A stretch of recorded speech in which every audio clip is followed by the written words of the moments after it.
My name is Alexander Lapratt, Master Sommelier. I'm here at Beasts and Bottles restaurant, and we're going to talk to you today about champagne. One of my favorite beverages, should be one of your favorite beverages, and maybe it's something that you haven't encountered as often. You know, a lot of people reserve it just for celebrations and things like that. It does, have a certain stigma attached to it, but I think it's fantastic, and I just want to give you a broad overview of that region. So Champagne is a region, it's a place, it's not a style. Sparkling wine would be the style of the wine, but Champagne is the place. And that particular region is located just northeast of Paris by about an hour, about 90 kilometers or so. And it's very well known for its chalky soil content. And this has a major impact on the wine that they're producing. There's 5 main regions, but only 3 that are super important that you'll encounter often. The Montagne de Reims in the north, the Valley de la Marne along the Marne River, which runs through Champagne, and the Côte de Blancs, which is in the southern part. There's many different styles focusing on different grape varietals. There's 3 main ones: Pinot Noir, which we all know and love. We have Chardonnay, and then you have Pinot Meunier. Each of these grapes has different things to the blend and different flavors. Chardonnay is known for its focus and its acidity and longevity. Pinot Noir, known for kind of its broad shoulders and fruit and power. And Pinot Meunier has an incredible bouquet early on, as well as a little bit more structure to that blend. The Champagne region is made up of large houses, which we know, like Veuve-Clicquot or Moet and Chandon. These large houses buy grapes, they grow grapes, they make a lot of the styles that we see dominated in the public market. But there's a lot of smaller producers that are basically just farmers. They're growing the grapes and they're making the wine that they sell, which I find to be a bit more romantic. Here at Beasts and Bottles, that's what we're focusing on. Our champagne program is composed primarily of small producers. So the things that I really get passionate about with smaller producers, which they call grower champagnes, is the fact that they're growing the grapes year round, they own the vineyards, and then they're making the wine. So they're taking all the right steps throughout the year after year, to ensure that they are getting the best quality product, that they're great stewards of the land, and it's a good reflection of their integrity and their vision. And also the smaller producers have great value. And one of the reasons why, when you compare it to some of the larger houses, is that you're not necessarily paying for the marketing program behind it. These large houses are owned by very large companies like Louis Vuitton, Moet Hennessy, and you're paying for things like marketing and branding and patented colors and parties, and there's a lot more that goes into the price of that bottle, packaging, and not to say that they don't make world-class sparkling wine, and some of their têtes de cuvées are absolutely fantastic. If you're thinking, legendary wines like Dom Perignon and a legendary vintage like 1964 could change your life, or 71 Cristal from Louis Roederer. But the prices for those wines are very, very high. It's a high level of entry. But small growers, small producers, are just a little bit more kind of vulnerable and a little more pure, which I find very enticing, and we like to share with our guests here at Beasts and Bottles. With Champagne, it's a blended art. Champagne's a blended art, so they're taking many vintages, they're holding those wines back, and they're blending them together to make the final product often. That would be the multi-vintage cuvée, which you'll see, and also carries kind of the entry-level pricing of most champagne houses. There's vintage offerings, and top years are great vintages. Producers will set aside up to 80% of their harvest and make just one vintage wine. And that's something we're very familiar with in the rest of the wine world, as most wines are vintage dated just from that year. And so it is with Champagne, to highlight the weather patterns and the intricacies that vintage lent to the grape. So there are also some other styles and terminologies you should wrap your mind around. So there's Blanc de Blanc, 100% Chardonnay, very focused, very mineral driven, and just Chardonnay grapes. There's Blanc de Noir, which is white from basically red grapes, So the way that this happens is that you press the grapes and you separate the wine from the skins early enough that you don't soak up any of the color. Making red wine or even rosé wine is a lot like steeping tea.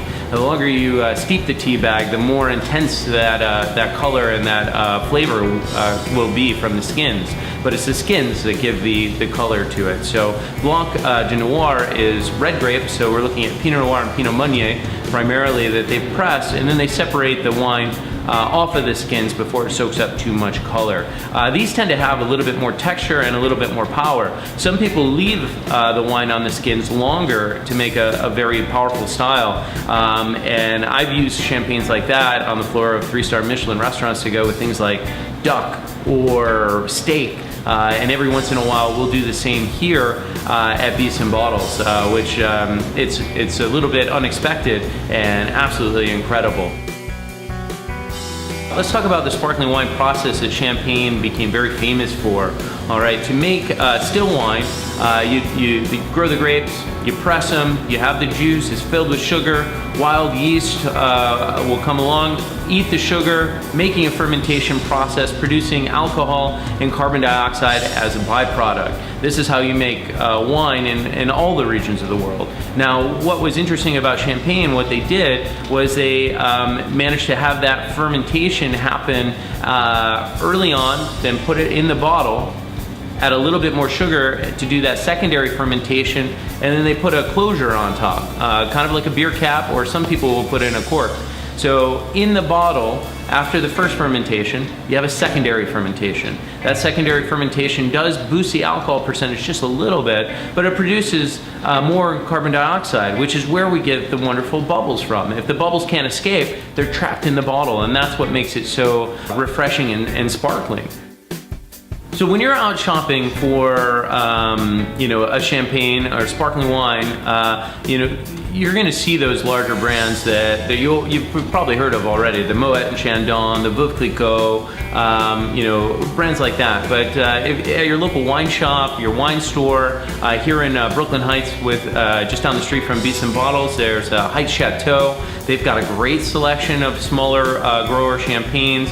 In New York City, one of my favorite is Astor Wines. Online, Somm Select, but there's many places. I would start a relationship with your local wine salesperson and just ask for some of the smaller growers and say, I heard there's some very exciting things made by smaller producers out of this region, Champagne. I'd really like to get to know that a little bit better.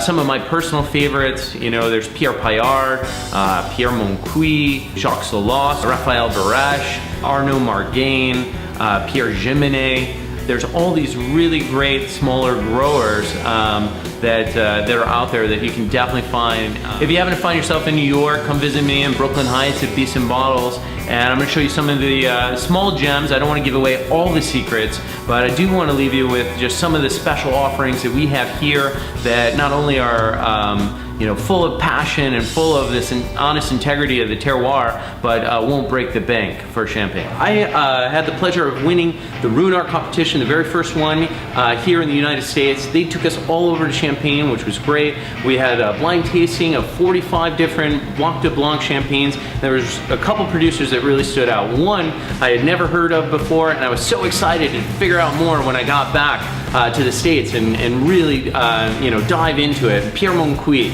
Amazing champagnes, all right? It's run by Yves and Nicole Moncuy, husband and wife team, making these great Blanc de Blanc focused Chardonnay champagnes from the Côte de Blanc, which are very famous for those chalky soils, adding all this minerality.